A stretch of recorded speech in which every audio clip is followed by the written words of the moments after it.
Let's see if it's up. Yes, we are live. Hey, everybody. How you doing? Welcome, everyone, to all of you guys in the Healing Conversations. We are a community of people now. We're getting it done. I am Dr. Alicia, and tonight on Healing Conversations, y'all see her. I'm bringing Dr. Deb back. She's very knowledgeable. So we're so excited to speak with her tonight. We're diving into a deeply meaningful topic. It's what happens when someone feels as though they've never been truly loved because those around them are incapable of loving differently. What is that? What is that? And the title of today is J.Lo, Love and the Little Girl from Within, a healing conversation here. But we're not here to gossip and to talk about J.Lo. We're just using this as illustrations, right? Because we're really going to explore how she talked about what was she bringing up? The wounded inner child, the journey of self love, how these dynamics show up in relationships. And of course, this real life example of Jennifer Lopez. She's been married 4 times and engaged a whole bunch of times, maybe 6 or 7 times. I can't remember how many times she's been engaged. We're not here to judge her. We're here to understand attachment, these patterns, possible healing beneath this spotlight that celebrities are in. So, everybody get comfortable. Let's take a deep breath and open our hearts. And we're going to lean. I'm asking you to lean into this conversation tonight. And I just want to say hello, Dr. Deb. Thank you so much for coming in today. Thank you so much, Dr. Alicia, for having me. Oh, I'm so excited to have this conversation tonight. This is such a profound and deep topic for us as humans, as women of color. I think this idea around this journey of self is so important. And I think we often take it for granted or look at things on a surface level. And I'm excited to dive deeper with you on this. Yeah, I think this is quite fascinating. And I want to be able to bring this in. Okay, so I'm going to try to, y'all bear with me. I got to try to I want to share my screen here so that I can let people see. How do I share my screen? Okay, hold on.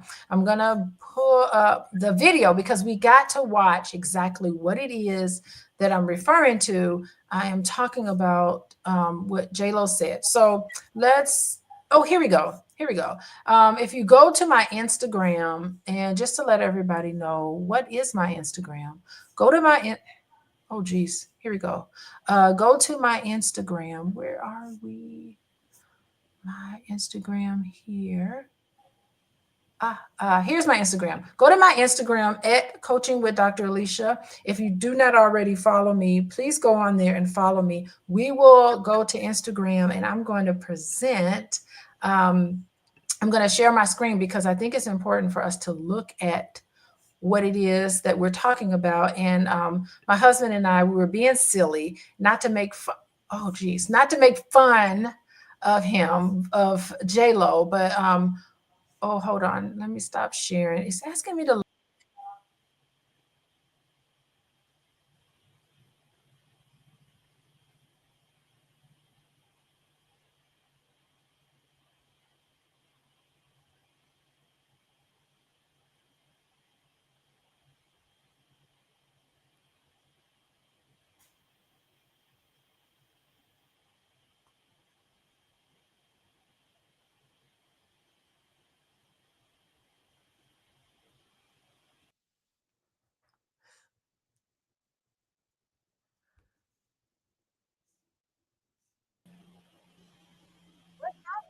Can you hear me or see me?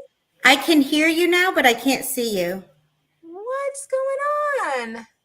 Hold on. I Okay, it looks like you're I do not coming back. know what is happening with the internet. Maybe I should just do my phone internet. Oh my God. You know, there was a report on the news about some serious internet disruptions today. So I don't know if you can hear me. Technology.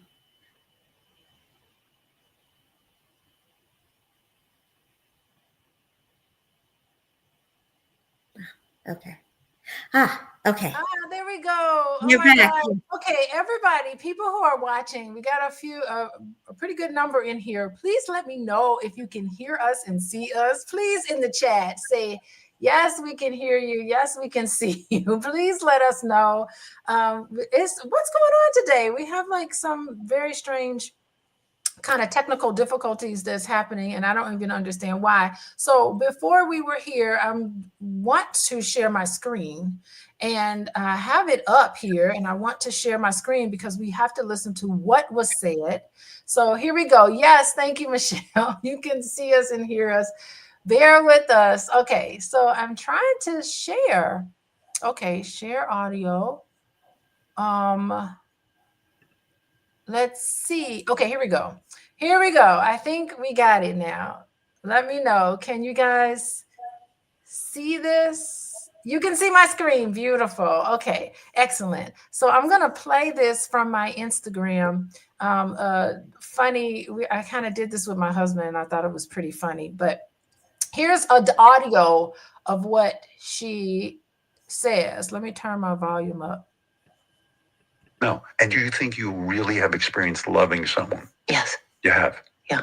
And when you can't get that love back? What I learned, it's not that I'm not lovable, it's that they're not capable. They can't love. They don't have it in them. They They need to appreciate the little person inside of They them. have They little need to to love give. them. Yeah. You've been in a relationship with And they gave me what they had. right, but They it's gave not me enough. all of it. Every time. But it's this much. All A the little bit. rings, all the things I could ever want. Right. They tried to give me the houses, the rings, the marriage, all of it. But They didn't love you. they didn't. And didn't know you. And I didn't love myself. Right. It's tough. This is some journey, right? It is. And you know, I was thinking about your music. Most of your songs are about love. They really are. They're all about love.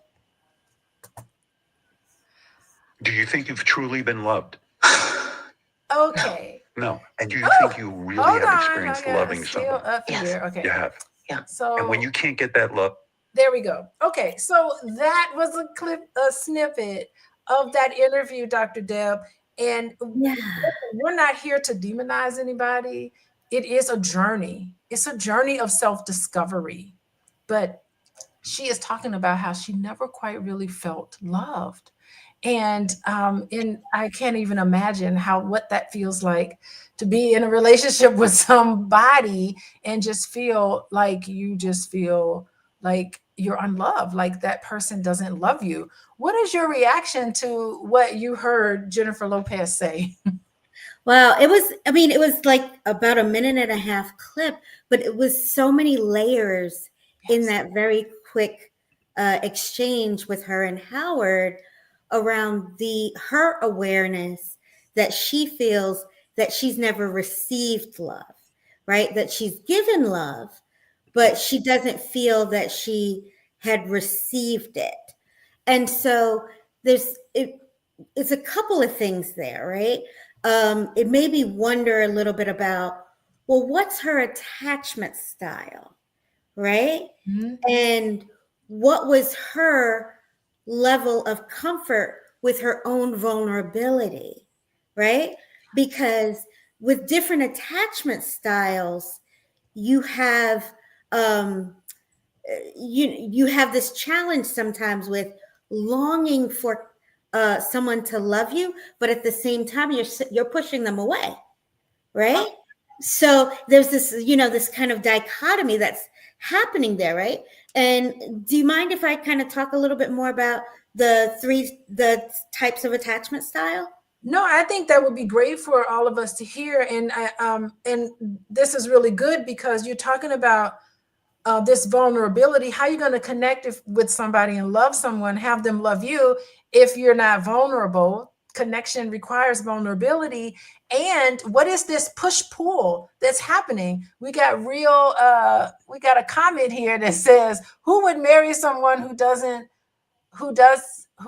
feel someone doesn't love them? Like, right, like that's a really poignant question to ask. What happens when someone gets close to you and there's this push pull for many people? And I want you to get into this. Feeling someone close to you could be very disorienting for a lot of people who have attachment issues. So go ahead, Dr. D'Angelo, you have the stage. Explain this for us. So, so this is a super oversimplified version, but I think it tries to make it clear when I talk with clients about understanding attachment styles, right? And so there are 4, right? There's secure attachment, and then there are 3 different kinds of insecure attachments, right? And the first one, secure attachment, looks like this. Baby cries, baby gets fed. Baby cries, baby gets fed. Baby cries, baby gets fed. Great. Baby goes off into the world and is able to trust and make connections and be vulnerable with people, allow people to be vulnerable with them. They feel safe and secure and can make deep, long-lasting connections. Great, secure. Now, when we have these other 3 types, the insecure attachments, right? The first one is anxious. Mm-hmm. And what that looks like is baby cries, baby gets fed. Baby cries, baby doesn't get fed. Baby cries, baby gets fed. Baby cries, baby doesn't get fed. So what does this baby learn? This baby learns that the world is not necessarily a safe place, that things can be unstable and uncertain. And when the baby finds that it gets its needs met, and I'm saying this as an adult, when the baby as an adult finds that it gets its needs met, then we get this word that I don't like. It's called clingy. Right? Because once it's getting its needs met, it finds it really hard to let go because it's so afraid that it's not going to get its needs met again. Right? Oh. So that's anxious attachment, right? Then you have avoidant attachment. And what does that look like? That looks like baby cries, baby doesn't get fed. Baby cries, baby doesn't get fed. Baby cries, baby doesn't get fed, gets up and goes and gets its own food. Right? Yes. So what does that baby look like as an adult? That baby looks like, okay, nobody can get inside my shell, right? It's not safe. I can't trust people. I can't rely on people. I have to keep them at a distance. Right. Relationships can be utilitarian. And if somebody does get through that, pierce that armor that they've established, then they can make deep connections, but they're never quite fully free to be vulnerable with that person. And they're just always kind of keeping them a bit aloof because they're bracing for impact that this person could leave and disappoint them, right? Then the third type of insecure attachment is what we call disorganized, right? And so what that looks like is baby cries, baby gets fed, and then gets slapped. Yeah. Baby cries, baby gets fed, and then gets slapped. Baby cries, baby gets fed, and then gets slapped. So what is happening there for that baby? In that baby is very confused because the source of love is also the source of pain. And so there is this, at the same time, desire for that love and connection, but also the pushing away because of their fear of that slap. Right. And that pain that they know comes with the love. Right. And so it could look like in some ways, it can mirror a lot of the secure attachment where they're able to make deep connections and be vulnerable with a person for a while. But because of that fear of the other shoe dropping, they're going to do something like pull the pin and blow that thing up because they will sabotage the relationship. And so it might look like cheating. It might look like dishonesty. It might look like manipulation of testing the person of, do they really love them? Right. A lot of stuff has come out after this initial Howard Stern interview. Her first husband, I think his last name is Noni Noah, he Uh-huh. made a response to this where he talked about how he tried to pour into her and That's right. she was pushing him away. So I can't, obviously we cannot diagnose people we haven't worked with, but That's these are just general overviews of attachment styles. Yeah, and the thing is that what that disorganized attachment style says, I am frightened just by the sense of somebody being close to me. And then when you do get it, you as an adult, it almost like it just this is impossible. Like I am unworthy of all of these things. And I did see the first husband, ex-husband, who said she cheated on me. It's just like, what are you talking about? I gave her everything. But on some level, Jennifer Lopez must be going to therapy because for her to say the inner child, Yes. nobody walks around talking about the little person inside of me. So this tells us that she's throwing out terms that she must have heard before in a therapeutic setting. Yeah, it clearly, I feel like there was clearly evidence that Yeah. she's doing her personal work with this, She's, because even her acknowledgement yes. that at the time when she was in those relationships, that she didn't love herself, Woo. right? And you know that we have that phrase, that term that, well, you can't love anybody else until you love yourself. Is that really a true statement? I don't know. There's some wiggle room there. We could debate that. But the idea of love and self-love, and they are not, they're interconnected, Yeah. but they are not one and the same. Oh my gosh, this is so good. Hey, everybody. I see all y'all in here. Jennifer married. Look, someone said Jennifer was married 4 times with feelings they didn't love her. She wasted everyone's time. Well, I don't know if I see it as her wasting people's time. I think for the men she married, they themselves have a lesson to learn. And of course, J.Lo has a lot of lessons to learn. And, oh my gosh. So definitely everybody, it's a journey. Howard Stern, by the way, is one of the best interviewers. Like Yes. he know how to chat right to the chase. Everybody, I see all y'all coming in here. I'm Dr. Alicia, and this is Dr. Deb, and we're sitting here not gossiping about J.Lo, because I could gossip about J.Lo all day long. Not gossiping about J.Lo. We're talking about the little girl within. We're talking about wounds that we carry with us. And just to let everybody know, I'm on Instagram and TikTok. You can follow me there. I try to put information out there about healthy relationships and all the sorts there. And then also, if you are interested in working with me, I'm going to go and find, how you can keep in touch with me. Definitely, you can text love to 87948 to get information about healthy relationships straight to your phone, free of charge. Also free of charge, you can join my book club. It's every Sunday night, draliciabookclub.com. Free of charge. All we do is talk about healthy relationships. Last night, we had a good conversation, first about having your own personal integrity, a built-in system of how to be honest with yourself and how that is the soil of which you rise and start interacting with the world with integrity, and how to do that. Because when you do well and you're transparent and you're sure about yourself, guess what? That can help fix that inner child.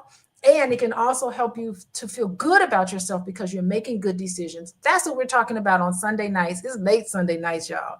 And if you're interested in working with me, you're going to have to pay for it because my brain is expensive.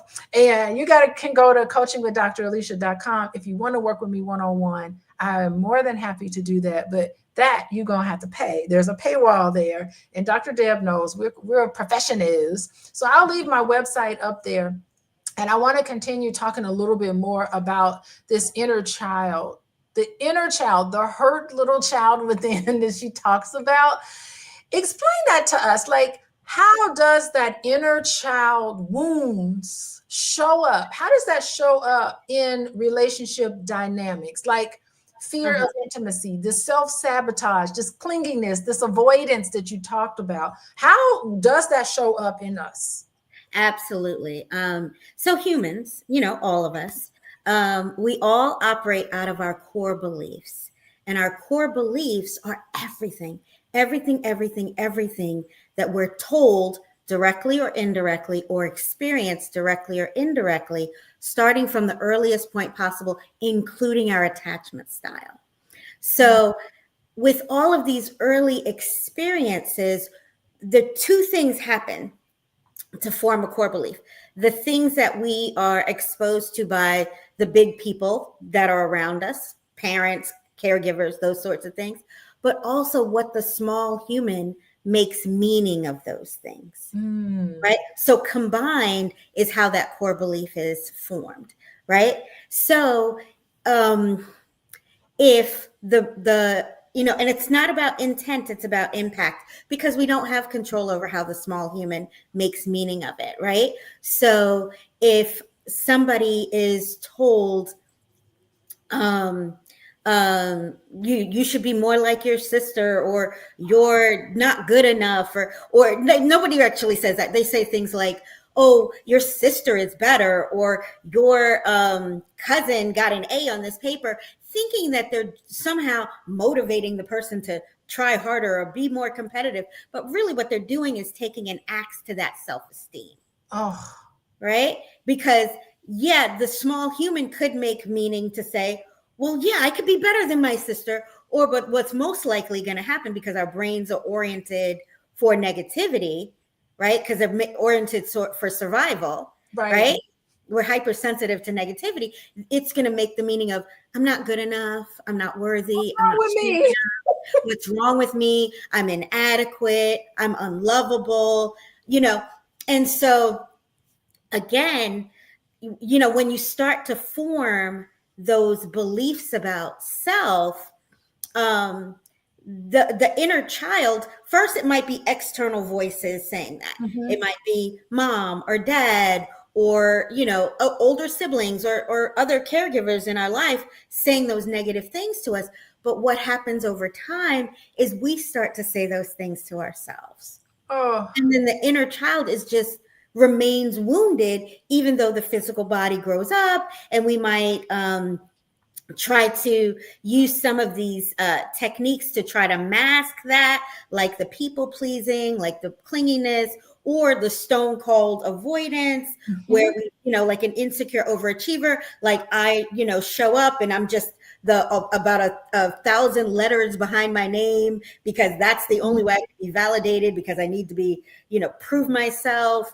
But it shows up in these other ways as an adult. But if we never actually pause, do the self-reflective work, we touch the younger inner child of part of us, right? If we never do any IFS work, if we never touch our inner child part, then she's going to remain hurt, and she's going to show up, and she's going to do things like sabotage, or throw tantrums, or act up in public, right? And it's so interesting. It starts with that awareness. And I think we've talked about this, Dr. Alicia, that at 3D psychotherapy, we have a framework called the journey of self. Yes. Right? And so that journey of self is 9 steps, and it starts with self-awareness. Yes. Because one, we can't change anything we're not aware of. So this deep, reflective, inner, holistic assessment of self-awareness.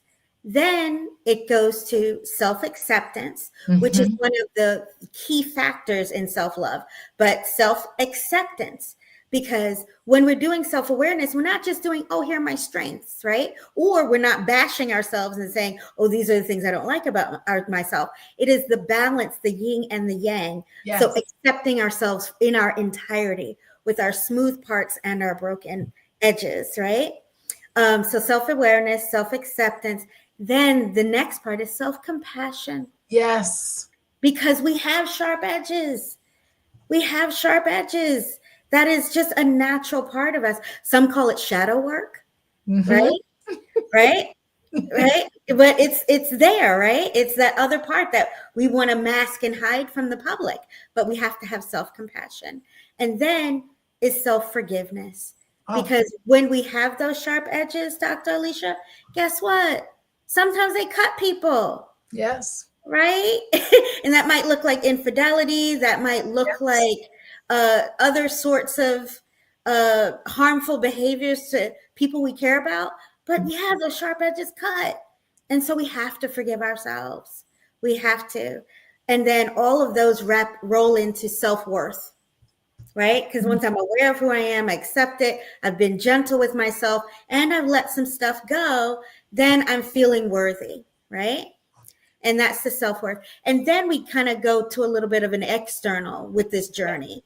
And the next one is self-competence. Getting to know myself as, what am I good at? What can I do? What are my skill sets, right?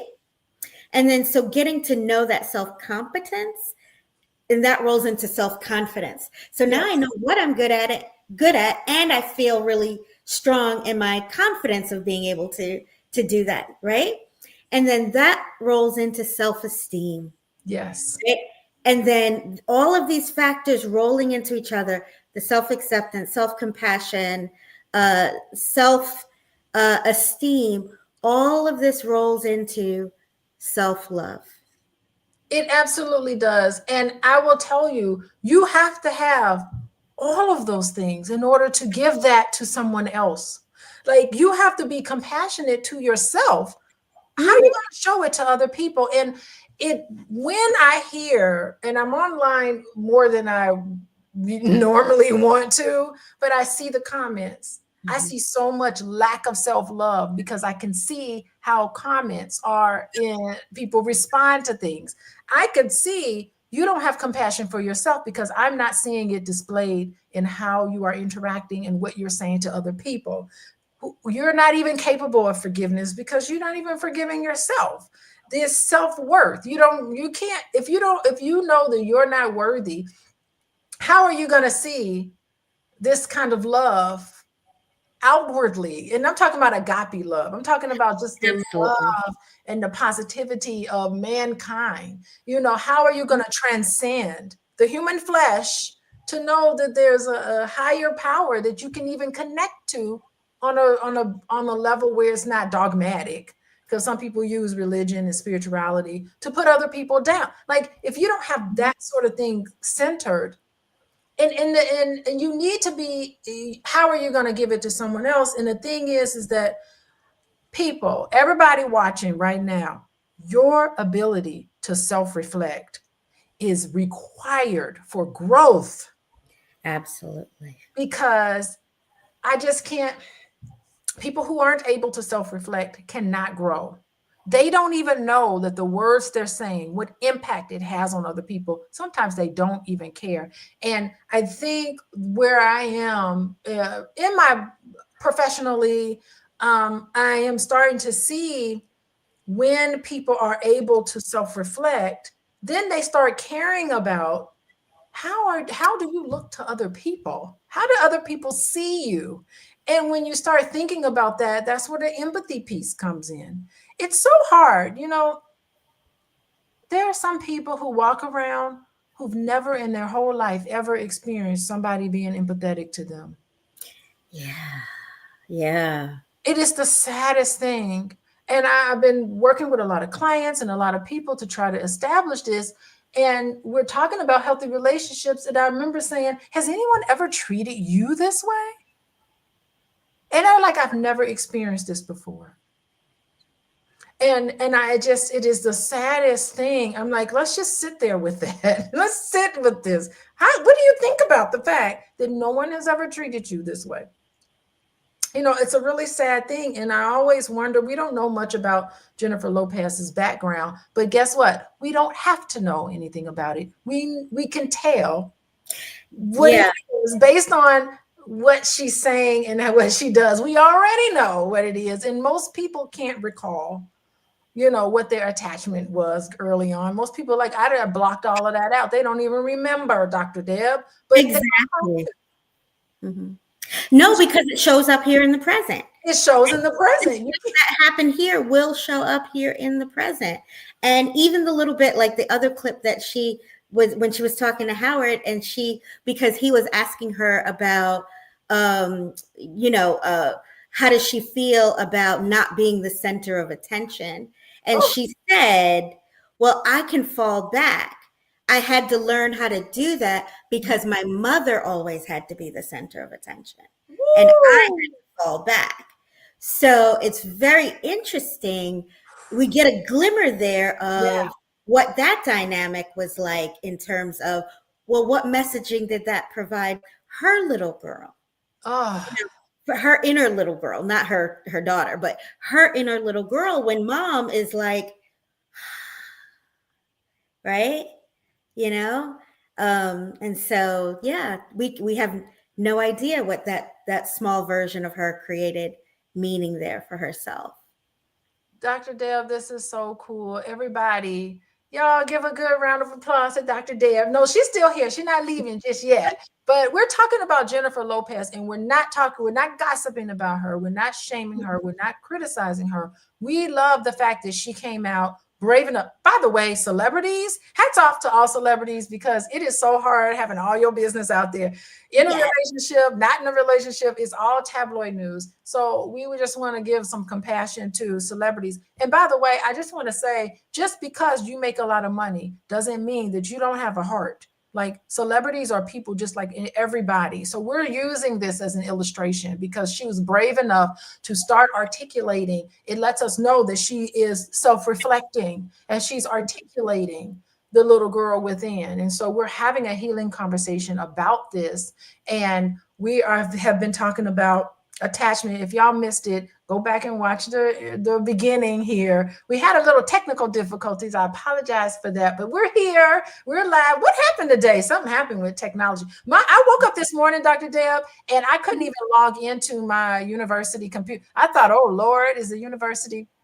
Yeah, I couldn't log into I couldn't log into anything this morning. So something odd is happening with technology. Anyway, Mm-hmm.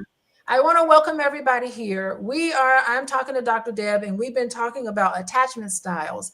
And here I want to talk about self-love and how it affects the ripple effects of self-love, and what does it mean? So, Dr. Deb, I'm wondering, this culminating this piece about the self-esteem and all of this beautiful model that you laid out about self-love and self-compassion, all of that, how does that, when you get to this point or a certain level, I'm not certain any of us get to it 100%, but it's something we're working toward. Okay, Yeah, I love that. Yeah, it's how does this sort of thing enhance the quality of our relationship?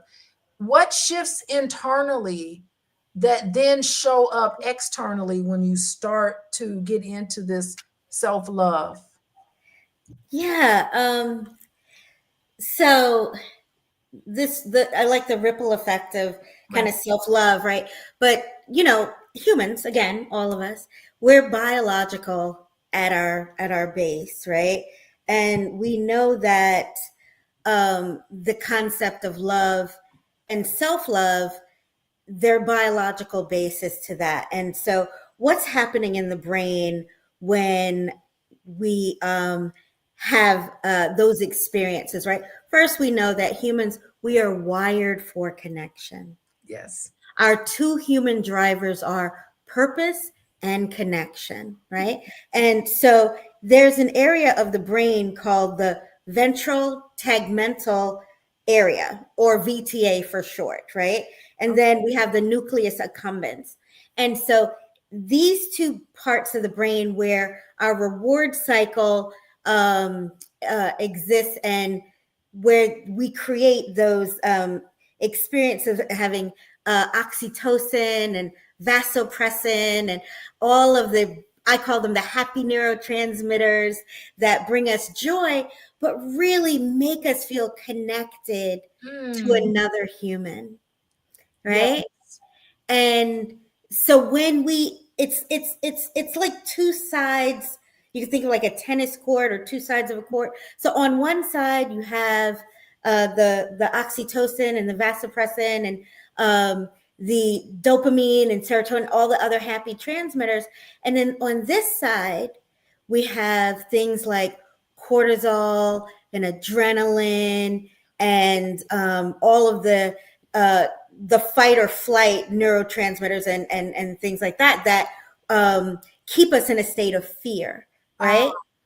And so when we're over here uh, in the fear part, that connection of experiencing those deep connections can be blocked, right? Which is what mm, we talked about with the different attachment styles. What do we say? Anxious attachment, fear. You know, yes. I'm not going to keep, my needs aren't going to be met.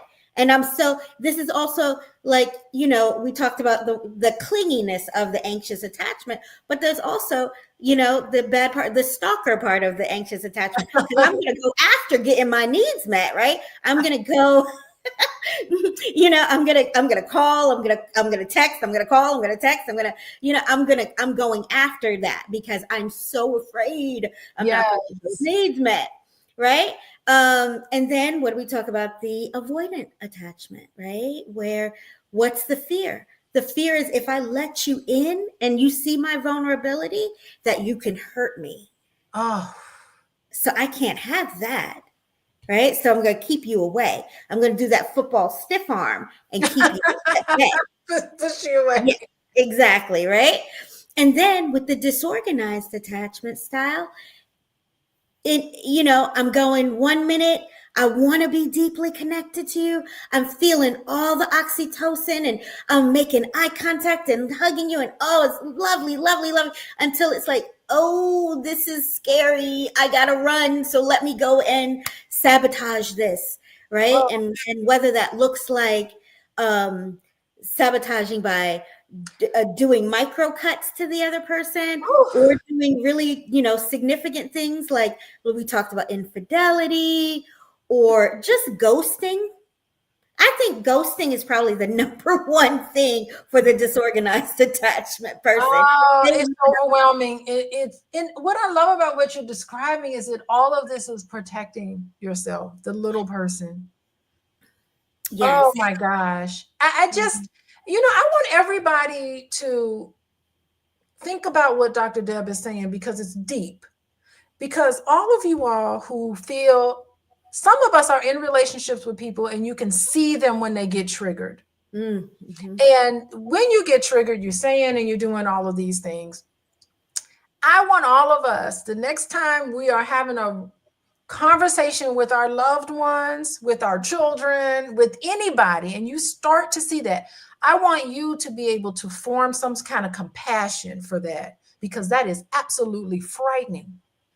And then maybe there's a way where you can not react to people who are being triggered and pushing you away and just come out and say, look, I know you love me. There's no need to push me away. I know you're frightened right now. I'm going to give you space. Or it could be, I can see that you're frightened right now. Why don't you come here and I'll hug you? Like hugging people, like all of Mm. us with secure attachments, even when we don't have secure attachments, I think we need to start seeing each other with the lens that you are talking about right now. If we all start observing each other's behavior with this attachment lens, there's no reason to take all of this stuff personally. Absolutely. It is not you, it is the brain going backwards in time. Because we haven't talked about triggers, but people can get triggered and they're not operating from a place of current situations. Their mind and their body is going back. And if we can see that, if we can respond with that level of compassion, now it's not your job to be somebody's therapist. Don't be therapizing people. But if we start to see the world like that, all of these little children walking around wounded, if we start to see the world in this way, Yes. it'd be Yes. so great. Like, what do you be like? I guess I'm trying to move to solutions because we're coming at the top of the hour. And I don't know about y'all, I'm on Eastern time. Ooh, Lord, it's like late for me. But what is it? Some solutions. I'm saying let's respond with the compassion with boundaries because we ain't gonna let nobody be cussing me out and calling me names and stuff like that. But what is the best thing to do when you are interacting with someone such as Jennifer Lopez, who appears to be absolutely somebody who's afraid of closeness, but wants it really bad? How Yeah. do you respond to somebody like that? I think you hit the nail on the head, Dr. Okay. Alicia. I think it has to start with compassion, Yeah. right? I think compassion followed by curiosity, right? In lack of judgment. So the things that we cannot do is take stuff personal, right? We can't take anything personal. We've got to stay in a space of self compassion and then be curious. Hey, I'm noticing a shift in your energy. Can you tell me a little bit about what's going on with you right now? Yeah. Right? Instead of assuming that the shift in energy is something I did and Right. go to, oh my God, what did I do? Did I upset you? Are you okay? That, with an anxious attachment style or the avoidant attachment style of, oh, your energy shifted? I'm out. Yeah. It's just exit left because they were quick to go. And so yeah, that compassion followed with and coupled with curiosity, I think that might be the cure. I think that if we can see our person for who they are Yeah. and not from a judgmental place, then I think that's a great place to start. Beautiful. Okay, so suppose we're the one that's all triggery. Oh my goodness. Suppose I'm putting myself in the shoes of Jennifer Lopez. She, by the way, come on, y'all. She beautiful. She's talented. Her body is T, according to my children. T, that's what they say. Everything is T. Her body is T. She's beautiful. She's talented. She's smart. Come Mm-hmm. on. She's smart. She's funny. All those beautiful things. She could definitely get the men to come to her. Even Mm-hmm. she dated Puff Daddy, which a lot to say for that. But anyway, we can't judge people on these things. But you're in the shoes of someone like this who we see. I mean, she talked about every single song she ever wrote is all about love. So it is on her mind constantly. She's passionate. She's drawn to it. She needs it. Mm-hmm. She's talking about my love don't cost a thing. Okay. Yeah. What would you say to some of us, even some of y'all in the chat? I see y'all in the chat. I see y'all in there. I'm reading the conversation. I'm reading the comments there. What would you say to us, all of us who feel deep down inside we really need somebody to love us, but sometimes it's frightening? What would you say to us? Well, I think that we have to start with that self-awareness, right? Right? That awareness and acceptance. Okay. The awareness that we want that connection because one, we're human and we're wired for it. But when we have that desire for it, we have to have that self-reflection to recognize if the fear, if that liar and a thief anxiety starts to show up and tell us lies that we're unworthy or this person's untrustworthy or whatever lies it's trying to tell us to keep us isolated and disconnected from others. But we have to be aware of that. And then we have to have that compassion, the self-compassion. Just like we'd have compassion for somebody else, we've got to have that compassion for ourselves. And then that curiosity. Okay, body, I feel I'm activated. What's happening for me here? What are you trying to tell me, inner me or little me? Or, what are you trying to tell me? And then we can self-soothe it. It's okay. You're safe. This is not a threat. We're okay. The thing that you're reacting to is not now. That was then. We're not there. We're here. And we can ground and we can give ourselves all the love and self-soothing and self-compassion. And then hopefully be able to regulate our emotions so that we can allow ourselves to have that vulnerability that's necessary for deep connection. Oh my gosh. I love this regulating emotions. So important. And the self-reflection is I just can't I mean, it really is the demarcation between mental health and someone who just is not connected, the anxiousness. You know, I've worked with so many clients who have panic attacks, scared to leave their house, and I start connecting the dots for them. Okay, what were you thinking? How were you feeling? What was going on? And just keep asking that question over and over again. And I tell you, it's beautiful to see these people. I left my house and I went to the grocery store and I wasn't afraid because of taking these steps. So what Dr. Deb is talking about is spot on, y'all. And you know, and I think the sad part about what a lot of people do, if you're not able to self-reflect, what do people do? Okay, everybody in the chat, what does the red pill community? Y'all know the red pill incels taking over people's minds and body. What do? They take problems in their relationships and they blame it on feminism. They Mm-hmm. don't internalize. Instead, every problem that's going on in their life is externalized. Something wrong with these modern relationships. Something wrong with externalizing it on these women nowadays. These women don't understand how to, and you don't understand how to, and you can't do this and you can't do that because it's too painful to be able to work on yourself. Demonizing an entire people. Come on, who is this? Ronnie, I see you in the comments. You giving some good comments, by the way. She said, I was being demonized by my family, neighbors, people I don't even know. That's toxic. Externalizing all of your issues. You are in control of who and what you choose to see. Everybody programs you. You can program yourself. Mm-hmm. To be able to say, what is happening that I'm the common denominator? Clearly, Jennifer Lopez can do it, so y'all can do it.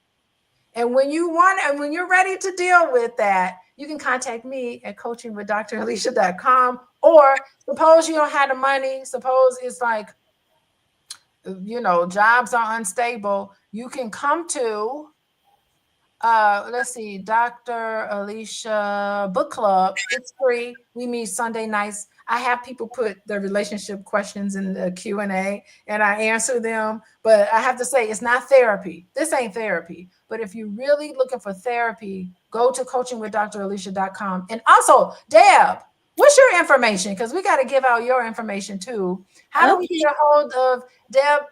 Parting words. And how do we get a hold of you? How do we get a hold of? Oh, there it is. Yeah, so they can follow us on Instagram at the 3D Psychotherapy. They can schedule, if they're in Georgia and they're looking for individual or couples therapy. And we do adult dyad therapy, which is two adults looking to reconcile their relationship. So we have a trend now where friends, are having conflicts and they want to come to therapy to work on their friendship relationship, or it could be an adult parent and adult child, that sort of thing. But 3D Psychotherapy, the number 3, letter D, psychotherapy.com is our website. And parting words, Dr. Alicia, thank you so much. I enjoy coming on here and talking with you. You have such an awesome perspective on healthy relationships and helping people learn to love themselves and love others. And this has just been such a wonderful conversation. And I've just enjoyed it, from the neurobiological aspect to the very practical aspect of what can we do to make sure that we are honoring our humanness of having that connection and purpose with our people who we love. Yes, thank you, Dr. Deb. And I see you, Ronnie. Ronnie's talking about she is talking about Jesus. I love religion. I think religion can be a beautiful, hopeful thing, and spirituality is definitely wonderful. Jesus shows mercy. Yeah, Jesus lives in us. And so the God power in us wants us to be healed and wants us to be safe and wants us to be loved, because Jesus is love. Thank you, Ronnie. I love her comments here. He or she, I don't know. He or she. Okay, was y'all taking notes? I was taking notes. Let me quiz y'all. First of all, this is in no order because I'm writing it on this crazy piece of paper. We are all wired for attachment. Do y'all know this? Don't feel like you got to be, I don't trust anybody, so I'm going to cut everybody off and be alone. You're not wired for that. We are wired for attachment. That's number one. Y'all write that down. Number two, life is a journey. Don't be judging people on how many times they've been married. At least they tried. At least they tried to put their heart out there. Hats off to Jennifer Lopez. First of all, she didn't got 7 men asking her to marry her. So how many of you guys can say that? I can't say that. So there we go. Who wants somebody 7 times? Listen, she got the good stuff. So let me just tell you that. What a treat. She at least was courageous enough to dive in and want to love again, considering the fact that people be clowning her. So she did it again. I love that. That takes beautiful courage. Okay. We also talked about vulnerability and closeness. How comfortable are you with vulnerability and closeness? What was it scary for you growing up, being vulnerable? Was that something that was wonderful in growing up? Do you need to heal from some of that? Y'all know how to get a hold of me and Dr. Deb. Hey, anybody in Atlanta area, Georgia, look up Dr. Deb. Okay. Now, we also talking about the ability to self-reflect, how important it is, and how sometimes we want to protect our wounded inner child. We talked about that. Then Dr. Deb went through the whole thing about awareness. She talked about self-compassion, self-forgiveness, self-worth, self-competence, self-acceptance. Let me not skip that one. Self-confidence, self-esteem, all of that is required for self-love. Because Jesus loves, and the Jesus God-like part of us loves us and loves everyone. We need to connect to that. Then we talked about when experiences with your primary caretaker is scary, what that does to us and how we internalize that. And then we talked a little bit about triggers, how to deal with triggers. Y'all got it now. Love don't cost a thing. We know what the little wounded child looks like. This is a healing conversation, and part of it is showing self-compassion and compassion for other people. Did I leave anything out, Dr. Deb? I tried to. No, you hit all the points. Thank Oh you my, again for having me. This was great. I've oh my. truly enjoyed it. I always love hanging out with you. This is so good. Let me tell you, I don't get to hang out with other therapists enough. And this is the problem. So thank you, Dr. Deb, to you for sharing your wisdom tonight. And thank you, everybody in your beautiful community. I love everybody in the comments. I love you guys. I have compassion for all of you. Thank you for being here, taking out time in the middle of the night. As far as I'm concerned, it's the middle of the night. Y'all showed up. Y'all are vulnerable. Y'all putting your thoughts and ideas in the chat, which takes vulnerability. So that shows your willingness to heal. Remember, each of us carries within us the seeds to our own healing. It's the God life, Jesus force within us. I love this. When we address that hurt little child, we nurture self-love. We transform ourselves, not only ourselves, but it also has an impact on the quality of the love we invite in. So next Monday, I'll be back here next Monday night. If the God is willing and the creek don't rise, I will be here. I want to hear everybody's reflections. Everybody, y'all, share this with somebody. Share this with somebody. Hit the like button, share it. Let's get the algorithms going in our direction here, because we're building safe, loving spaces together. And here's to the journey of healing and love, inside and out, you guys. So I will see you guys next week. Lots of love to everybody. Mwah, mwah, mwah. I want to say goodbye, everyone.